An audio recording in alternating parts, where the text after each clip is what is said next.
ହଁ, ଏଇ ସାଲା କୃପା ସିନ୍ଧୁର ଜମି ଉପରେ ମୋର ନଜର ବହୁତ ଆଗରୁ ଅଛି। ବାକି ସମସ୍ତେ ତ ମୋ ଋଣରେ ବୁଡ଼ିକି ଅଛନ୍ତି, ହେଲେ ଏ କୃପା ସିନ୍ଧୁଟା କେବେ ହାର ମାନିଲାନି। କୃପା ସିନ୍ଧୁର ଜମିରେ ବହୁତ ଉର୍ବରତା ଅଛି। ଜମିଦାର ଆଜ୍ଞା, ଶୁଖିଲାଟାରେ ବି ଚାଷ ଖେଳି ଉଠେ କୃପା ସିନ୍ଧୁର ଜମିରେ। ଆରେ ରଘୁ, ଏଥିରେ ମାଟିର କିଛି କାମ ନାହିଁ ରେ। କୃପା ସିନ୍ଧୁର ଭାଗ୍ୟଟା ଭଲରେ ଚାଲୁଛି।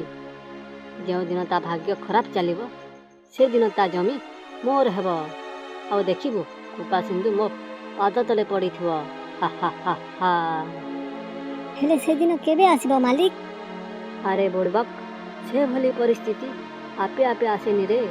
ସେଭଳି ପରିସ୍ଥିତି ନିଜେ ସୃଷ୍ଟି କରିବାକୁ ପଡ଼େ, ବୁଝିଲୁ?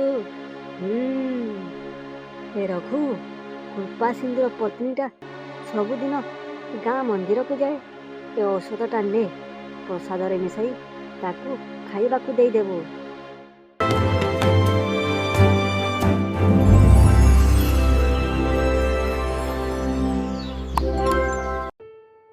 ଶାନ୍ତିନଗର ରାଜ୍ୟରେ ଗୋଟିଏ ଛୋଟ ଗାଁ ଗୋବିନ୍ଦପୁରରେ ଏକ ସିଧାସାଧା ପରିଶ୍ରମୀ ଏବଂ ଇମାନ୍ଦାର ଚାଷୀ କୃପା ସିନ୍ଧୁ ସେ ନିଜ ପତ୍ନୀଙ୍କ ସାଙ୍ଗରେ ନିଜ ଚାଷ ଜମିରେ କାମ କରୁଥିଲା। ଦେଖିବ, ଏ ବର୍ଷ ଆମର ଫସଲ ବହୁତ ଭଲ ହେବ। କ'ଣ ପାଇଁ ଜାଣିଛ? ମୋ ପରିଶ୍ରମ ସାଙ୍ଗରେ ତୁମ ପରିଶ୍ରମ ଝାଲ ମଧ୍ୟ ସାମିଲ ଅଛି ଭାଗ୍ୟବାନ। ନା, ଆମ ଗାଁର ସମସ୍ତଙ୍କ ଠାରୁ ତୁମେ ପରିଶ୍ରମୀ ଏବଂ ଇମାନ୍ଦାର। ଚାଷ ଜମି ସିନା କମ୍ ଅଛି ଆମ ପାଖରେ, ହେଲେ ତୁମ ହୃଦୟଟା ବହୁତ ବଡ଼। କିଛି ସମୟ ପରେ କୃପା ସିନ୍ଧୁ ଓ ତାଙ୍କ ପତ୍ନୀ ଘରକୁ ଚାଲିଗଲେ।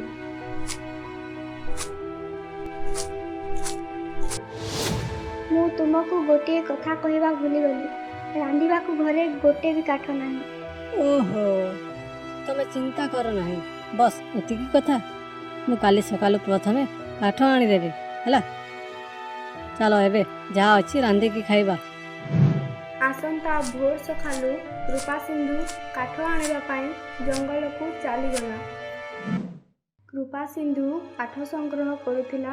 ଠିକ୍ ଏତିକି ସମୟରେ ହଠାତ୍ ଦେଖିଲା ଗୋଟିଏ ଗଛ ତଳେ ଭାଲୁ ଛୁଆଟି ଯନ୍ତ୍ରଣାରେ ଛଟପଟ ହେଉଛି।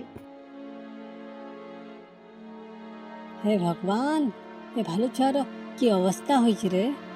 ମୋତେ ଲାଗୁଛି କୌଣସି ବନ୍ୟଜନ୍ତୁ ଆକ୍ରମଣ କରିଦେଇଛି। ଆହା, ବିଚରା କେତେ କଷ୍ଟ ପାଉଛି। ତା ଗୋଡ଼ରେ ରକ୍ତ ବାହାରୁଛି। ଓହୋ, ତା ଯନ୍ତ୍ରଣା ଦେଖି ମୋତେ ଲାଗୁଛି ବୋଧେ ତା ହୃଦୟରେ ଆଘାତ ଲାଗିଛି। ଓହୋ, ବାପରେ ବାପ। ଯଦି ତୁ କଥା କହିପାରୁଥାନ୍ତ, ତାହେଲେ ମୁଁ ତୋ ଦୁଃଖ କେତେ ସହଜରେ ବୁଝିପାରନ୍ତି। ତାପରେ କୃପା ସିନ୍ଧୁ ନିଜ ଗାମୁଛାରୁ କପଡ଼ା ଟିକେ ଛିଣ୍ଡାଇ ଭାଲୁର ଆଘାତ ପାଇଥିବା ଗୋଡ଼ରେ ବାନ୍ଧିଦେଲା। ଠିକ୍ ଏହି ସମୟରେ ସେହି ଜଙ୍ଗଲ ରାସ୍ତା ଦେଇ ଗୋଟିଏ ସାଧୁ ଯାଉଥିଲେ। ସାଧୁକୁ ଦେଖି କୃପା ସିନ୍ଧୁ ଭାଲୁ ଛୁଆଟିକୁ ଟେକି ନେଇ ସାଧୁ ପାଖକୁ ଦୌଡ଼ିଗଲା। ସାଧୁ ମହାରାଜ, ସାଧୁ ମହାରାଜ, ଟିକେ ରହିଯାଅ। କିଏ ତମେ? ଏ ଜଙ୍ଗଲରେ କ'ଣ କରୁଛ? ତୁମ ହାତରେ ଭାଲୁ ଛୁଆଟି? ତମେ କ'ଣ ଶିକାରୀ? ନା ସାଧୁ ମହାରାଜ, ନା, ମୁଁ ଶିକାରୀ ନୁହଁ। ମୁଁ ଜଙ୍ଗଲକୁ ଶୁଖିଲା କାଠ ନେବା ପାଇଁ ଆସିଥିଲି। ତାହେଲେ ଭାଲୁ ଛୁଆଟି ତୁମ ହାତରେ କେମିତି? ଏ ଭାଲୁ ଛୁଆଟିକୁ ଏମିତି ଅବସ୍ଥାରେ ଦେଖି ତାକୁ ଏକା ଛାଡ଼ି ଯିବା ପାଇଁ ମନ ହେଲାନି। ତା ଗୋଡ଼ରେ ରକ୍ତ ବାହାରୁଛି। ତାକୁ ପଟି ବାନ୍ଧି ଦେଇଛି। ବହୁତ କମ୍ ମଣିଷ ଥାନ୍ତି ଯିଏକି ପଶୁମାନଙ୍କ ପ୍ରତି ଏତେ ଭଲ ପାଇବା ରଖିଥାଏ। ମୁଁ ତୁମ ମଣିଷ ପଣିଆ ଦେଖି ବହୁତ ଖୁସି। ଏତିକି କହି ସାଧୁ ମନ୍ତ୍ର ପଢ଼ିବାରେ ଲାଗିଲେ।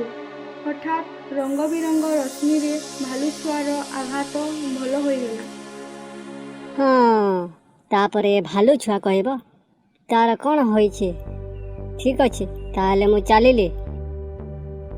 ଏତିକି କହି ସାଧୁ ସେ ଜାଗାରୁ ଚାଲିଗଲେ।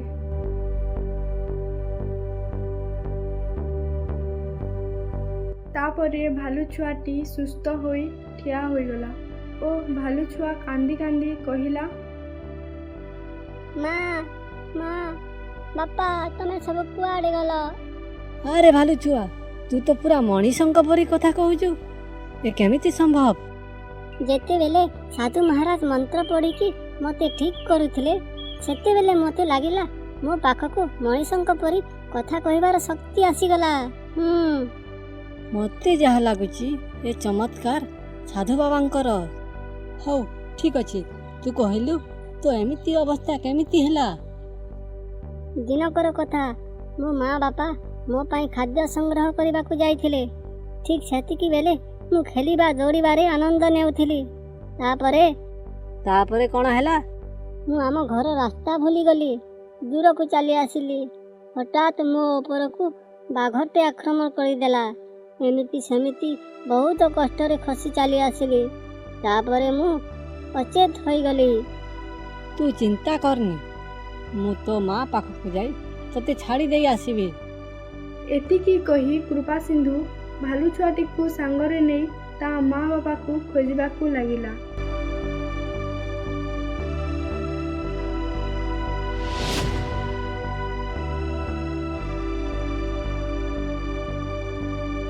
ଦେଖିଲା ତା ମା ବାପାର କୌଣସି ସନ୍ଧାନ ମିଳିଲା ନାହିଁ।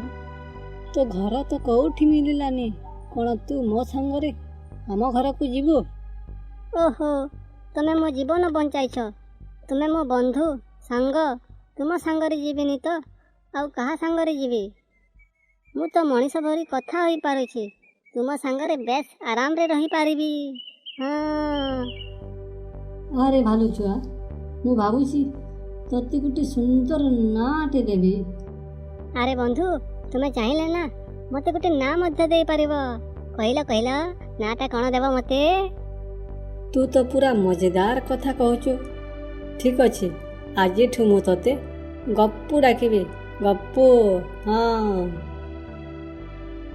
ୱାଓ, କେତେ ସୁନ୍ଦର ନାଁଟେ ହୋଇଛି, ଗପୁ। ଆଜିଠୁ ମୁଁ ଗପୁ। ହଉ ଠିକ୍ ଅଛି, ଚାଲ ମୋ ସାଙ୍ଗରେ ଆମ ଘରକୁ ଯିବୁ।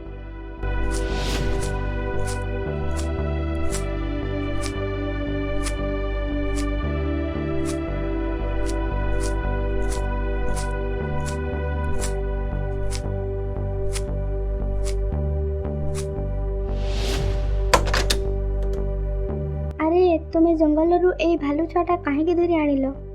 କୃପା ସିନ୍ଧୁ ଜଙ୍ଗଲରେ ଯାହା ସବୁ ଘଟିଥିଲା ତା ସ୍ତ୍ରୀ ଭାନୁମତୀକୁ ଆସି କହିଲା। ଭାନୁମତୀ ଆଶ୍ଚର୍ଯ୍ୟରେ ପଡ଼ିଗଲା। କ'ଣ ସତରେ ଏ ଭାଲୁ ଛୁଆଟା କଥା କହିପାରୁଛି? ଆରେ ଭାନୁମତୀ, ତମେ ନିଜେ ପଚାରି ଦେଖ, ସେ କ'ଣ କହୁଛି।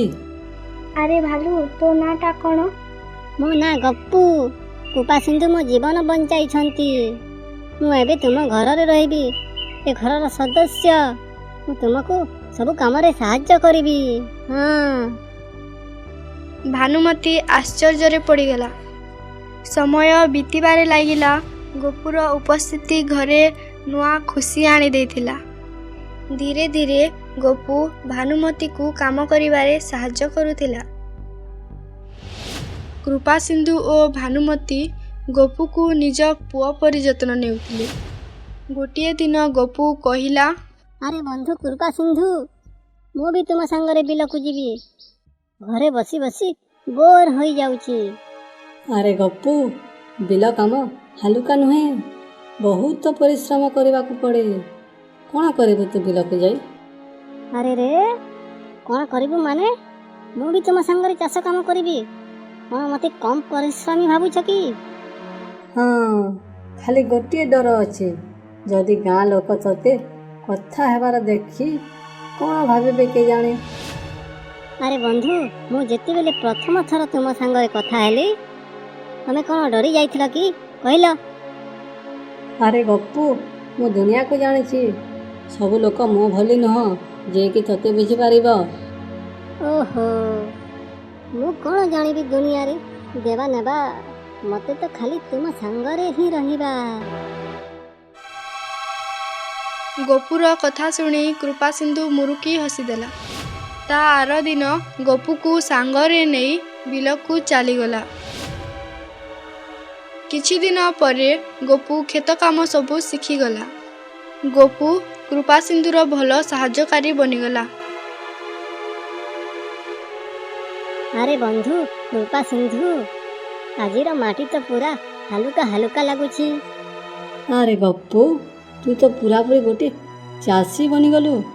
ମାଟିର ଉର୍ବରତା ବି ଚିହ୍ନିଗଲୁ। ହା ହା ହା ହା। ଗୋପୁର କଥା ଗାଁର ସବୁଆଡ଼େ ବ୍ୟାପିବାକୁ ଲାଗିଲା। ତାପରେ କଥାଟା ଯାଇ ଗାଁର ଜମିଦାର ପାଖକୁ ପହଞ୍ଚିଲା।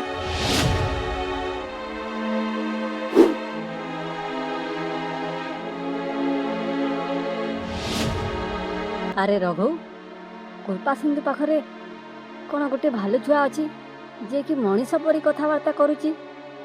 ହଁ ମାଲିକ, ମୁଁ ନିଜେ ଦେଖିଛି। ମୁଁ ତ ସେ ଭାଲୁକୁ କଥା ହେବାର ମଧ୍ୟ ଦେଖିଛି। ପ୍ରଥମେ ତ ମୁଁ ଡରି ଯାଇଥିଲି। ହା ହା ହା ହା। ଆରେ ରଘୁ, ସେ ଭାଲୁ ଛୁଆକୁ ନେଇ ତମାସା କରିବା କଥା। ସେଥିରେ ତ ବହୁତ ଭଲ ଇନକମ୍ ହେବ। ହଁ ମାଲିକ, ତମେ ବିଲକୁଲ ଠିକ୍ କଥା କହୁଛ। ଜମିଦାରର ହସ କିଛି ସମୟ ପରେ ଅଟକିଗଲା ଓ ସେ ଗମ୍ଭୀର ହୋଇଗଲା। ହଁ, ଏଇ ସାଲା କୃପା ସିନ୍ଧୁର ଜମି ଉପରେ ମୋର ନଜର ବହୁତ ଆଗରୁ ଅଛି। ବାକି ସମସ୍ତେ ତ ମୋ ଋଣରେ ବୁଡ଼ିକି ଅଛନ୍ତି।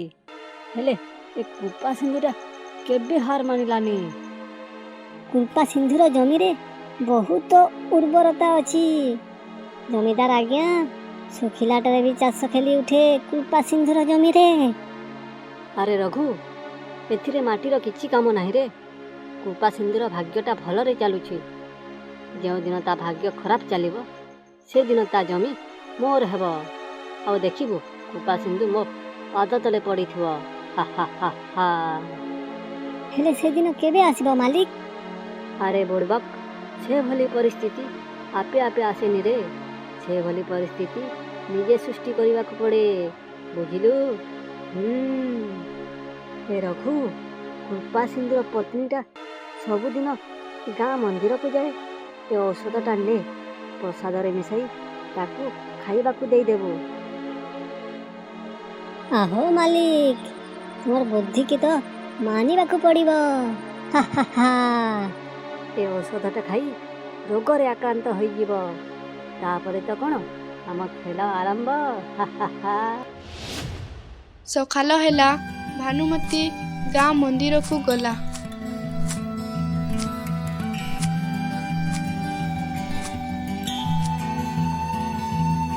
ଜମିଦାର ତା ଚାକରମାନଙ୍କୁ ଯେମିତି କହିଥିଲା ସେ ସେମିତି କଲା।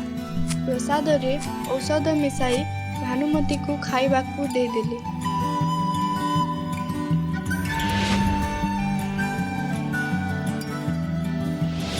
ସମୟ ଏମିତି ବିତିଗଲା। ଦିନେ କୃପା ସିନ୍ଧୁ ଓ ଗୋପୁ ବିଲ କାମ ସାରି ଘରକୁ ଫେରିଲେ। ତାପରେ ଭାନୁମତୀକୁ ଦେଖି ଗୋପୁ ଓ କୃପା ସିନ୍ଧୁର ମୁଣ୍ଡରେ ଚିନ୍ତାର ଧାରା ପଶିଗଲା। ଆରେ ଭାନୁମତୀ, ତୁମର କ'ଣ ହେଲା? ଏ କେମିତି ଖାସୁଛ ଓ ଶୁଖିଲା ଶୁଖିଲା ଦେଖାଯାଉଛ? ଏଇ ଦିନେ 2 ଦିନ ହେଲା ଖାସି ଲାଗୁଛି ଆଉ ଦେହଟା ଦୁର୍ବଳ ଲାଗୁଛି। ଖାସି ଓ ଦୁର୍ବଳତା ଦିନକୁ ଦିନ ବଢ଼ି ଚାଲିଛି। ଆରେ ବନ୍ଧୁ, ମାର ଦେହ ବହୁତ ଖରାପ। ତାକୁ ଅଣଦେଖା କରନି। ଆମକୁ ତୁରନ୍ତ ଏବେ ବୈଦକୁ ଡାକିବାକୁ ପଡ଼ିବ। ତାପରେ କୃପା ସିନ୍ଧୁ ସମୟ ନଷ୍ଟ ନ କରି ଗାଁର ବୈଦକୁ ଡାକି ଆଣିଲା। କୃପା ସିନ୍ଧୁ, ତୁମର ପତ୍ନୀ ଭୟଙ୍କର ରୋଗରେ ଆକ୍ରାନ୍ତ। ଯଦି ତାକୁ ସମୟ ଥାଉ ଥାଉ ଉପଚାର ନ କଲେ ତାଙ୍କ ଜୀବନ ପ୍ରତି ବିପଦ ହେବ। ନାଇଁ ନାଇଁ ବୈଦ ମହାରାଜ, ତମେ ସେମିତି କହନି। ତମେ ଉପଚାର ଆରମ୍ଭ କର, ମୁଁ କିଛି ଅସୁବିଧା ହେବାକୁ ଦେବିନି।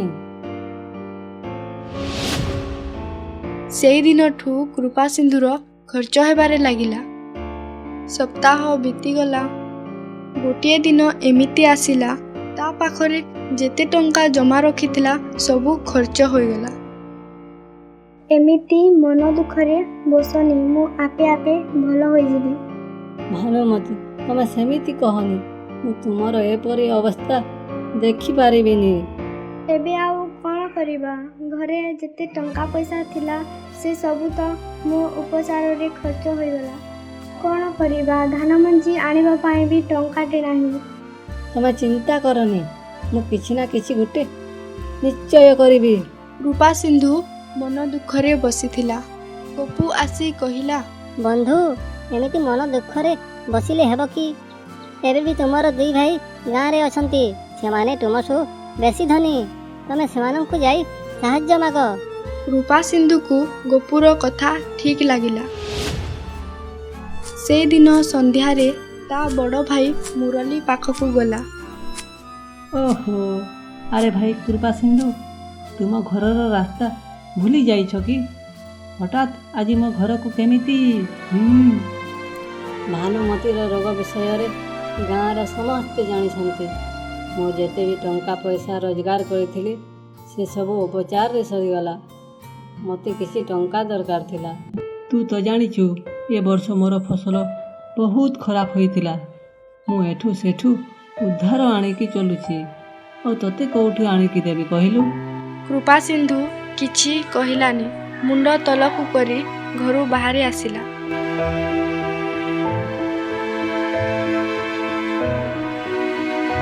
ଆରେ ବନ୍ଧୁ, ତୁମ ଭାଇ କେମିତିକା? ସେ କେତେ ମିଛ କହୁଥିଲା। ମୁଁ ତା ଭାବରଙ୍ଗ ଦେଖି ଜାଣି ପକାଇଲି ସେ ତୁମକୁ ସାହାଯ୍ୟ କରିବା ପାଇଁ ଇଚ୍ଛା ନଥିଲା। ହଁ, ଜାଣିଛ ରେ ଗପୁ। ଚାଲ, ଆଉ ଗୋଟେ ଭାଇ ଅଛି, ତା ପାଖକୁ ଯିବା। ଗପୁ ଓ କୃପା ସିନ୍ଧୁ ତା ଭାଇ ମୋହନ ପାଖକୁ ଗଲେ। ମୋହନ କୃପା ସିନ୍ଧୁକୁ ଦେଖି ହକାବକା ହୋଇଗଲା। ଦୁହିଁଙ୍କୁ ଘର ଭିତରକୁ ଡାକି ନେଲା। ଭାଇ, ମୋ ପତ୍ନୀ ଭାନୁମତୀ ବହୁତ ବିମାର ଅଛି। ତା ଉପଚାର ପାଇଁ ମୋତେ କିଛି ଟଙ୍କା ଦରକାର ଥିଲା। ଆରେ କୃପା, କ'ଣ କହିଲୁ? ଯେତେବେଳେ 3 ଭାଇଙ୍କ ମଧ୍ୟରେ ଜମି ଭାଗ ହେଲା, ତୋତେ ବେଶୀ ଜମି ଦିଆଗଲା। ତାକୁ କେଉଁଠି ବିକି ଭାଞ୍ଜି ଟଙ୍କା ଆଣ। ମୋ ପାଖରେ କ'ଣ ଟଙ୍କା ପଇସାର ଗଛ ଅଛି ଯେ ମୁଁ ତୋତେ ଦେବି? ତମେ ମିଛ କହନି। ତମେ ଆଉ ମୁରଲି ଭାଇ ମୋ ଭାଗର ଜମି ମଧ୍ୟ ହଡ଼ପ କରି ନେଲ। ମୋତେ 4 ଏକର ମିଳିବା କଥା, ମାତ୍ର 2 ଏକର ମିଳିଛି। 2 ଏକର। ହଁ। ଆରେ ଯା ଭାଗ ଏଠୁ। ଯଦି ଋଣ ନେବାର ଅଛି ତ ଜମିଦାର ପାଖକୁ ଯା। ଉଦ୍ଧାର ନେବା ପାଇଁ ମୋ ପାଖକୁ ଆସିଛି। ଯା ଭାଗ ଏଠୁ।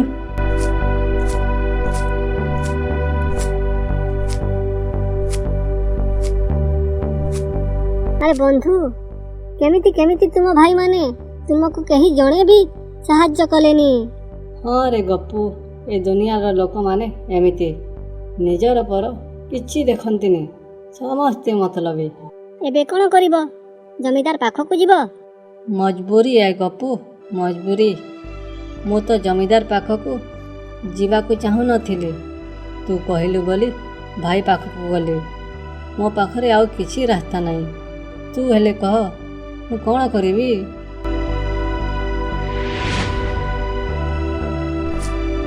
ଆସନ୍ତା ସକାଳୁ ରୂପା ସିନ୍ଧୁ ଓ ଗପୁ ଜମିଦାର ଘରେ ଯାଇ ପହଞ୍ଚିଲେ। ଜମିଦାର ଠାରୁ ବହୁତ କମ୍ ଆଶା ଥିଲା, ହେଲେ ଭାନୁମତୀ ପାଇଁ କୃପା ସିନ୍ଧୁ କିଛି ବି କରିବା ପାଇଁ ପ୍ରସ୍ତୁତ ଥିଲା। ମୁଁ ଜାଣିଥିଲି କୃପା ସିନ୍ଧୁ, ତୁ ଦିନେ ନା ଦିନେ ମୋ ପାଖକୁ ଆସିବୁ ବୋଲି। ହଁ, ତମେ ଠିକ୍ କହୁଥିଲ ମାଲିକ। ଯେତେ ଦିନ ତାର କିସ୍ମତ ଠିକ୍ ଥିଲା, ସେତିକି ଦିନ ବହୁତ ଭାଉ ଖାଉଥିଲା। ଦେଖ କେମିତି ତା ମୁହଁ ଶୁଖି ଯାଇଛି ଏବେ। ଏ ଜମିଦାର, କାହାର ଦୁଃଖ ଦେଖିକରି ମଜାକ ନାଇଁ ଉଡ଼ା। ତୁମକୁ ଲୋକ ସମ୍ମାନ କରସନ୍, ତମେ ବି ତାକୁ ସମ୍ମାନ ଦିଅ, ବୁଝିଲ? ଏ ଭାଲୁ, ତୁ ବକ୍ ବକ୍ ବନ୍ଦ କର। ତୁ ମଣିଷ ଭଳି କଥାବାର୍ତ୍ତା କରୁ। ତାର ମାନେ ଏଇଟା ନୁହଁ ଯେ ତୁ ଗୋଟେ ମଣିଷ, ବୁଝିଲୁ? ଆରେ କୃପା ସିନ୍ଧୁ, କ'ଣ ପାଇଁ ଆସିଲୁ କହ? କାଣା କହିବି ଜମିଦାର ଆଜ୍ଞା, ମୋ ପତ୍ନୀ ବହୁତ ବିମାର। ମୋ ପାଖରେ ଯେତେ ଟଙ୍କା ପଇସା ଥିଲା ସେସବୁ ତା ଉପଚାରରେ ସରିଗଲା। ମୋତେ ଋଣ ହିସାବରେ କିଛି ଟଙ୍କା ଦିଅ। ଓହୋ କୃପା ସିନ୍ଧୁ, ଟଙ୍କା ଦରକାର? ତାହେଲେ ମୋର କିଛି ସର୍ତ୍ତ ମାନିବାକୁ ପଡ଼ିବ। ବ୍ୟୟ 50% ଓ ତା ବଦଳରେ କିଛି ବନ୍ଧା ରଖିବାକୁ ପଡ଼ିବ। ତାହା ହେଲେ ମୁଁ ଋଣ ଦେବି। ଜମିଦାର ଆଜ୍ଞା, ଏବେ ମୋ ପାଖରେ କିଛି ନାହିଁ। ଯେତେ ସବୁ ସୁନା ରୂପା ଥିଲା ସେସବୁକୁ ବିକି ଉପଚାରରେ ସରିଗଲା। ଆରେ ଆରେ ଅଛି ନା, ତୋ ପାଖରେ ପରା 2 ଏକର ଜମି ଅଛି। ତାକୁ ବନ୍ଧା ପକାଇ ଦେ, ଠିକ୍ ସମୟରେ ଟଙ୍କା ଦେଇଦେବୁ। ଓ ଯଦି ଦେଇ ନ ପାରିଲେ ଜମିଟା ମୋର, ହିସାବ ବରାବର। କୃପା ସିନ୍ଧୁ ଚିନ୍ତାରେ ପଡ଼ିଗଲା। କୃପା ସିନ୍ଧୁକୁ ତା ପତ୍ନୀର ଜୀବନ ବଞ୍ଚାଇବାକୁ ଥିଲା, ହେଲେ ମୂଲ୍ୟ ବହୁତ ବଡ଼ ଥିଲା। ଆରେ ଜମିଦାର, ଏଇଟା ତ ପୁରାପୁରି ଅନ୍ୟାୟ। ଏମିତିରେ କୃପା ସିନ୍ଧୁ କେବେ ବି ଋଣ ସୁଝି ପାରିବନି। ଏ କୃପା ସିନ୍ଧୁ, ପ୍ରଥମେ ଏ ପାଲତୁ ଭାଲୁଟିକୁ ନେଇଯା ମୋ ସାମ୍ନାରୁ। ଯଦି ମୋର ମନ ବଦଳିଗଲା ତାହେଲେ ତତେ ଋଣ ଦେବିନି କହିଦେଉଛି। ଯେବେଠୁ ଆସିଛି ଖାଲି ବକର ବକର କରି ଚାଲିଛି। ଚୁପ୍। ଆରେ ବନ୍ଧୁ, ଏ ଋଣ ନିଅନି, ତମେ ବୁଡ଼ିଯିବ। ଚାଲ ମୋ ସାଙ୍ଗରେ ଘରକୁ ଯିବା।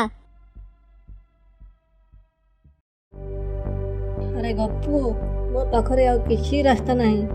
ମୋତେ ଋଣ ନେବାକୁ ହିଁ ପଡ଼ିବ। ଆରେ ଚାଲ ଚାଲ କହିଲି ପରା, ମୋ ସାଙ୍ଗରେ ଚାଲ। କୃପା ସିନ୍ଧୁ ଗୋପୁ ସାଙ୍ଗରେ ଚାଲି ଆସିଲା।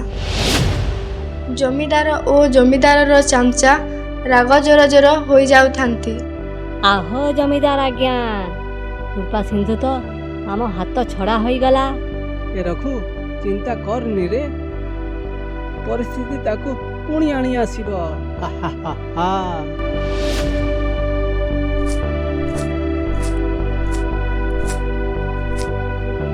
କୃପା ସିନ୍ଧୁ ଓ ଗୋପୁ ଘରକୁ ଫେରି ଆସିଲେ। ଗୋପୁ କହିଲା, ମୁଁ ଟିକେ ଆସୁଛି।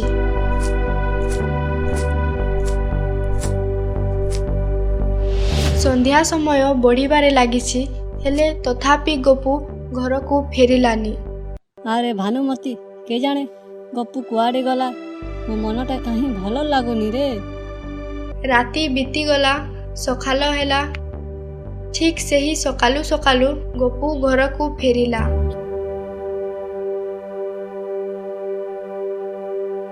ଆରେ ଗପୁ, ତୁ କୋଉଠି ଥିଲୁ? ଆମକୁ ଲାଗୁଥିଲା ତୋ ସାଙ୍ଗରେ କିଛି ଅଘଟଣ ଘଟି ଯାଇଛି।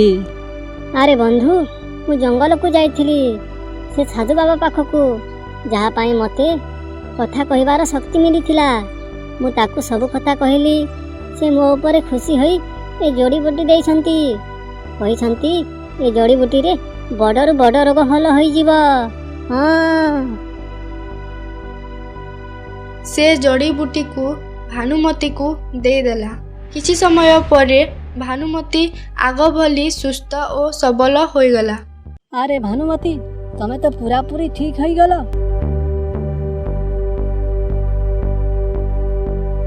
ଆରେ ଗପୁ, ତୁ ତ ଆମ ପାଇଁ ଭଗବାନ। ଯଦି ତୁ ନଥିଲେ ମୁଁ ଜମିଦାର ପାଖରୁ ଋଣ ନେଇ ମୋ ଜମି ହରେଇଥାନ୍ତି। ଏବେ ତ ଭାନୁମତୀ ସୁସ୍ଥ ଅଛି, ହେଲେ ଆମ ପାଖରେ ଟଙ୍କାଟେ ବି ନାହିଁ। ଚାଷ କରିବା ପାଇଁ ବିହନ କୋଉଠୁ ଆଣିବା?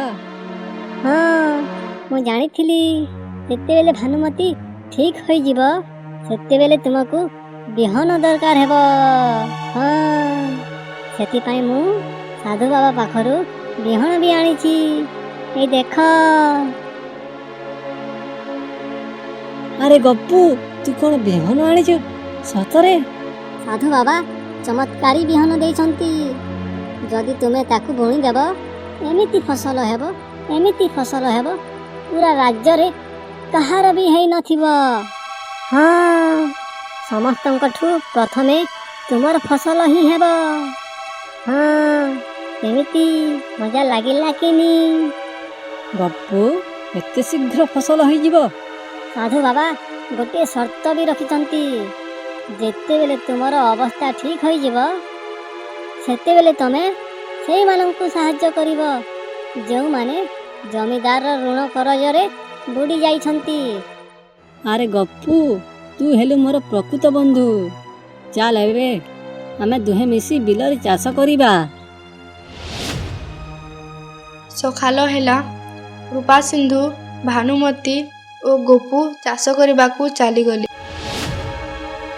ବିଲକୁ ପହଞ୍ଚି ବିଲ ଜୋତିଲେ, ବିହନ ବୁଣିଲେ ଓ ଆକାଶକୁ ଦେଖି ନିଜ ପରିଶ୍ରମର ଫଳ ପାଇଁ ପ୍ରାର୍ଥନା କଲେ। କେତେଦିନ ବିତିଗଲା ପରେ କୃପା ସିନ୍ଧୁର ବିଲ ଏମିତି ଫସଲ ହୋଇଥିଲା ଯେମିତି ସମୁଦ୍ରର ଢେଉ ପରି ଲହରୀ ମାରୁଥାଏ। ଆରେ ଦେଖରେ ଦେଖ କୃପା ସିନ୍ଧୁର ବିଲକୁ, ସତେ ଯେମିତି ସୁନାର ଫଳ ଫଳିଛି। ଆହା କି ସୁନ୍ଦର। ଆଉ ଗୋଟିଏ କଥା, ତା ପତ୍ନୀ ଭାନୁମତୀ ମାସେ ଧରି ରୋଗରେ ପଡ଼ିଥିଲା। ଏବେ ପ୍ରତିଦିନ ବିଲକୁ କାମ କରିବାକୁ ଆସୁଛି। ଆରେ ଭାଇ, ଏଇଟା ତ ମୋତେ ଗୋଟିଏ ଚମତ୍କାର ଭଳି ଲାଗୁଛି। ହଁ, ଆମ ଫସଲ ଫଳିବା ଆରମ୍ଭ ହୋଇନି, ହେଲେ କୃପା ସିନ୍ଧୁର ଫସଲ ତ ଫଳିକି ରେଡି ହୋଇଗଲାଣି। ହଁ। କିଛି ଦିନ ପରେ କୃପା ସିନ୍ଧୁର ଭବିଷ୍ୟତ ବଦଳିଗଲା। ଚମତ୍କାରୀ ଫସଲ କୃପା ସିନ୍ଧୁକୁ ଗାଁର ଏକ ସଫଳ ଚାଷୀ ବନେଇଦେଲା। ବଜାରରେ ସବୁଆଡ଼େ କୃପା ସିନ୍ଧୁର ଚର୍ଚ୍ଚା ହେବାରେ ଲାଗିଲା। ଆରେ ବନ୍ଧୁ କୃପା ସିନ୍ଧୁ, ତୁମେ ଏବେ ଧନୀ ବନିଗଲ। ଆମେ ଯାହା ଭାବିଥିଲା ତାଠୁ ବେଶୀ ପାଇଗଲା। ହଁ ରେ ଗପୁ, ଆମେ ଯାହା ଭାବିଥିଲା ତାଠୁ ବେଶୀ ମିଳିଗଲା। ଏବେ ଆମକୁ ଆମ କଥା ରଖିବାକୁ ହେବ। ଯେଉଁ ସବୁ ଗାଁ ଲୋକ ଜମିଦାର କର୍ଜରେ ବୁଡ଼ିଛନ୍ତି ତାକୁ ମୁକ୍ତ କରିବାକୁ ହେବ। ହଁ, ଚାଲ ଆଜିଠୁ ଆରମ୍ଭ କରିଦେବା। ସର୍ବପ୍ରଥମେ କଏଁଠୁର ଋଣ ମୁକ୍ତ କରିଦେବା। ଚାଲ। କୃପା ସିନ୍ଧୁ ନିଜର ଲାଭ ଟଙ୍କା ସବୁ ଏକାଠି କଲା ଓ ଗାଁର ଗୋଟିଏ ଗୋଟିଏ କରି ସମସ୍ତଙ୍କର ଋଣ ଶୁଝିବାରେ ଲାଗିଲା ଏବଂ ତାଙ୍କ ଚାଷ ଜମିକୁ ଜମିଦାର କବଳରୁ ଉଦ୍ଧାର କଲା। କୃପା ସିନ୍ଧୁ ଭାଇ, ଆଜି ତମେ ଆମକୁ ନୂଆ ଜୀବନ ଦେଇଦେଲ। ତମେ ଆମ ପାଇଁ ଭଗବାନ। ବହୁତ ବହୁତ ଧନ୍ୟବାଦ। ଗାଁରେ ହସ ଖୁସି ବଢ଼ିବାରେ ଲାଗିଲା, ହେଲେ ଜମିଦାରର ହସ ଉଡ଼ିଗଲା। ଏସବୁ ଦେଖି ରାଗ ଜର ହୋଇଗଲା ଓ ତା ଚାକରକୁ କହିଲା, ଆରେ ରଘୁ, ଏସବୁ କ'ଣ ଘଟୁଛି? ହଁ ଜମିଦାର ଆଜ୍ଞା, କୃପା ସିନ୍ଧୁ ସମସ୍ତଙ୍କ ଋଣ ଶୁଝିବାରେ ଲାଗିଛି। ହଁ। ଯଦି ଏମିତି ଚାଲିବ, ଗୋଟେ ଦିନ ଏମିତି ଆସିବ ମୋ ଜମିଦାରୀ ସରିଯିବ ଆଉ ମୋ ଦବଦବା ବି ଖତମ ହେଇଯିବ। ହଁ। ଜମିଦାର ଆଜ୍ଞା, ତମେ ଖାଲି ଆଦେଶ ଦିଅ, କ'ଣ କରିବାର ଅଛି କୃପା ସିନ୍ଧୁର? ଆରେ ରଘୁ, ବହୁତ ହୋଇଗଲା। ଯଦି କୃପା ସିନ୍ଧୁ ଏମିତି ସମସ୍ତଙ୍କ ଋଣ ଶୁଝିଦେବ, ତାହେଲେ ମୋ ପାଖରେ କ'ଣ ରହିବ? ମୋ ଦବଦବା, ମୋ ହବେଲି। ଆହୋ ମାଲିକ, ତମେ ଖାଲି ଆଦେଶ ଦିଅ, କାଲି ମୁଁ ତା ଖେଳ ଖତମ କରିଦେବି। ସମସ୍ତେ ସେମାନେ ବିଲରେ କାମ କରନ୍ତି, ସେଇ ବିଲରେ ସେମାନଙ୍କ ଜୀବନ ସମାପ୍ତ କରିଦେବି। ହଁ। ରକ୍ତ ଯେମିତି ମାଟିରେ ପଡ଼ି ଲାଲ ହୋଇଯିବ, ଏମିତି ମାରିବୁ ତାକୁ ଯେମିତିକି ଗାଁର ସମସ୍ତଙ୍କ ମନରେ ଡର ପଶିଯିବ। ହଁ, ଚାଲ କୃପା ସିନ୍ଧୁକୁ ଆମ ରାସ୍ତାରୁ ହଟେଇ ଦେବା। ସକାଳ ହେଲା, ହେଲେ ସବୁଆଡ଼େ ଶାନ୍ତି ଥାଏ, ଯେମିତିକି କୌଣସି ଘଟଣା ଘଟିବା ପୂର୍ବରୁ ହୋଇଥାଏ। କୃପା ସିନ୍ଧୁ ଚାଷ ଜମିକୁ ଦେଖୁଥାଏ। ଆରେ ଗପୁ, ଦେଖିଲୁ ଏ ଫସଲ ସତେ ଯେମିତି ଗୀତ ଗାଉଛି। ତୋ ହାତର ବିହନରେ ଯାଦୁ ଅଛି ଗପୁ, ଯାଦୁ। ଗୋପୁ ଗୋଟିଏ ପାଖକୁ ଚାଲିଗଲା। ସତରେ ଯେମିତି ଗୋପୁକୁ କୌଣସି ଅଘଟଣାର ଆଶଙ୍କା ହେଉଥାଏ। ଠିକ୍ ଏତିକି ବେଳେ ଜମିଦାର ଓ ତା ଚାଲା ସେଠାରେ ପହଞ୍ଚିଲେ। କୃପା ସିନ୍ଧୁ ଗଛ ତଳେ ବସିଥାଏ। ହେ ରଘୁ, ଆଉ କ'ଣ ଦେଖୁଛୁ? ଏଇଟା ଠିକ୍ ସମୟ, ଯା ତାକୁ ମାରିଦେ। ତାପରେ ଜମିଦାରର ଚାଲା ରଘୁ କୃପା ସିନ୍ଧୁ ଉପରକୁ ବର୍ଚ୍ଛାର ପ୍ରହାର କଲା। ଠିକ୍ ସେତିକି ବେଳେ ଗୋପୁ ସେ ବର୍ଚ୍ଛାର ପ୍ରହାରକୁ ନିଜ ଶରୀର ଉପରକୁ ନେଇଗଲା।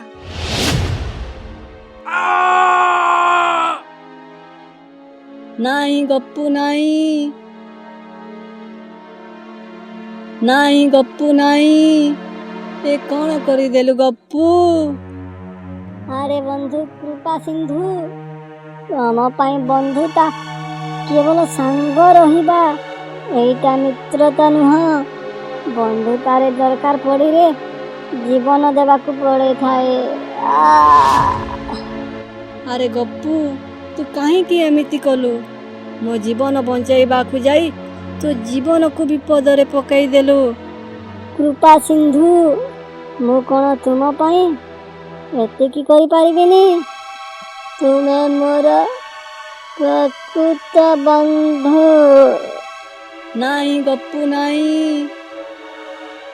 ଆହୋ ଜମିଦାର ଆଜ୍ଞା, ଏ ମୂର୍ଖ ଭାଲୁ କୃପା ସିନ୍ଧୁ ଉପର ପ୍ରହାରକୁ ନିଜ ଉପରକୁ ନେଇଗଲା। ଛି! ଆରେ ରଘୁ, ତୁ ଠିକ୍ କହିଲୁ। ହେଲେ ମୁଁ କୃପା ସିନ୍ଧୁକୁ ତଥାପି ଛାଡ଼ିବିନି। ତାକୁ ମୁଁ ଜୀବନରୁ ମାରିଦେବି। ତାପରେ ଜମିଦାର ଗୋପୁ ଆଡ଼କୁ ଦେଖି ରାଗରେ କହିଲା, ଆରେ ଭାଲୁ, ତୁ ମୂର୍ଖଟାରେ, ମୂର୍ଖଟା। ତୁ ମଣିଷ ପରି କଥା ହୋଇପାରୁଥିଲୁ, ମଣିଷ ପରି ରହିବାରେ ଲାଗୁଥିଲୁ, ହେଲେ ତୁ ମଣିଷ ପରି ଚତୁର ହୋଇପାରିଲୁନି। ହା ହା ହା। ତତେ କ'ଣ ଦରକାର ଥିଲା ନିଜ ଉପରକୁ ପ୍ରହାର ନେବା? କ'ଣ ଆବଶ୍ୟକ ଥିଲା ବଳିଦାନ ଦେବାର? ମୂର୍ଖ ଭାଲୁ, ତୁ ମୋର ସବୁ ଷଡ଼ଯନ୍ତ୍ର ପାଣିରେ ପକାଇଦେଲୁ। ତତେ କ'ଣ ଲାଗୁଛି ମୁଁ କୃପା ସିନ୍ଧୁକୁ ଛାଡ଼ିଦେବି? ନା, ତାକୁ ମରିବାକୁ ହେବ। ଏ ଗାଁରେ ମୋ ଦବଦବା ସରିଗଲା। ତୋର ଏ ବଳିଦାନ ବେକାର ଯିବରେ ମୂର୍ଖ ଭାଲୁ। ତାପରେ ଜମିଦାର କୃପା ସିନ୍ଧୁ ଉପରକୁ ପ୍ରହାର କରିବାକୁ ଗଲା। ଠିକ୍ ଏହି ସମୟରେ ସେ ସାଧୁ ବାବା ପ୍ରକଟ ହୋଇଗଲେ, ଯିଏକି ଗୋପୁକୁ ମଣିଷ ପରି କଥା କହିବାର ଶକ୍ତି ଦେଇଥିଲେ ଓ କୃପା ସିନ୍ଧୁର ପତ୍ନୀଙ୍କୁ ଜଡ଼ିବୁଟି ଓ ଯାଦୁଇ ବିହନ ଦେଇଥିଲେ। ସାଧୁ ବାବା ଜମିଦାର ଆଡ଼କୁ ଦେଖି କହିଲେ, ଜମିଦାର ଓ ରଘୁ, ତୁମେ ଦୁହେଁ ଯେଉଁ ନିରୀହ ଜୀବନ ନେଇଗଲ ଓ ଭାନୁମତୀକୁ ରୋଗରେ ଆକ୍ରାନ୍ତ କରିଥିଲ, ସେଇଟା ଛୋଟ ବଡ଼ ଭୁଲ ନୁହେଁ। ତୁମେ ବହୁତ ବଡ଼ ଭୁଲ କରିଛ। ଜୀବନରେ କେବେ ବି ଭଲ କାମ କରିନ। ତମେ ଏ ଦୁନିଆ, ଏ ସମାଜ ପାଇଁ ବିପଦ। ତୁମ ଦୁହିଁଙ୍କୁ ଏ ସଂସାରରେ ରହିବାର କୌଣସି ଅଧିକାର ନାହିଁ। ଏତିକି କହି ସାଧୁ ବାବା ଜମିଦାର ଓ ରଘୁକୁ ନିଜ ତପୋବଳରେ ଭସ୍ମ କରିଦେଲେ। ଗାଁର ସମସ୍ତ ଲୋକ ଏକାଠି ହୋଇଗଲେ ଏବଂ ସାଧୁ କୃପା ସିନ୍ଧୁକୁ କହିଲେ, କୃପା ସିନ୍ଧୁ, ତୁମର ଆଉ ଗପୁର ସାଥ ଏ ରାସ୍ତା ପର୍ଯ୍ୟନ୍ତ ଥିଲା।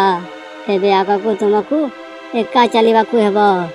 ସାଧୁ ମହାରାଜ, ଜମିଦାର ରଘୁ ମୋ ଉପରକୁ ପ୍ରହାର କରିଥିଲେ, ହେଲେ ଗପୁ ତା ନିଜ ଶରୀର ଉପରକୁ ପ୍ରହାର ନେଇଗଲା। ସେ ଏମିତି କାହିଁକି କଲା ସାଧୁ ମହାରାଜ? ହଁ, କାହିଁକି ନା ସେ ତୁମର ପ୍ରକୃତ ବନ୍ଧୁ ଥିଲା। ଗପୁ ଯିବା ଆଗରୁ ତା ବନ୍ଧୁ ତାର ଋଣ ପରିଶୋଧ ଦେଇଗଲା। ତୁମ ସାଥୀକୁ କେବେ ଭୁଲିବନି କୃପା ସିନ୍ଧୁ। ଏତିକି କହି ସାଧୁ ବାବା ତାଙ୍କ ତପୋବଳରେ ଅଦୃଶ୍ୟ। ତାପରେ ଗୋପୁକୁ ନେଇ ନିଜ ଚାଷ ଜମିରେ ସମାଧିଟିଏ ତିଆରି କଲା ଓ ଗୋପୁର ନାଁରେ ଗୋଟିଏ ଗଛ ଜଗାଇଲା। ସେହି ଗଛ ଆଗକୁ ଯାଇ ବନ୍ଧୁ ଗଛ ବୋଲି ନାମ ପାଇଲା।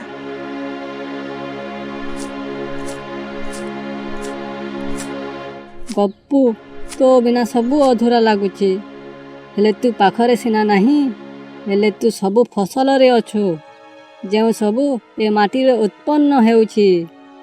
ସବୁବେଳେ ଗୋଟିଏ ପ୍ରକୃତ ବନ୍ଧୁ ମଣିଷ ହୋଇନଥାଏ, ସେ ଗୋଟିଏ ବନ୍ୟଜନ୍ତୁ ମଧ୍ୟ ହୋଇପାରେ, ଯିଏକି ବିନା ସୂତରେ ପ୍ରେମ କରେ, ରକ୍ଷା କରେ, ଯଦି ଦରକାର ପଡ଼ିଲେ ନିଜ ଜୀବନ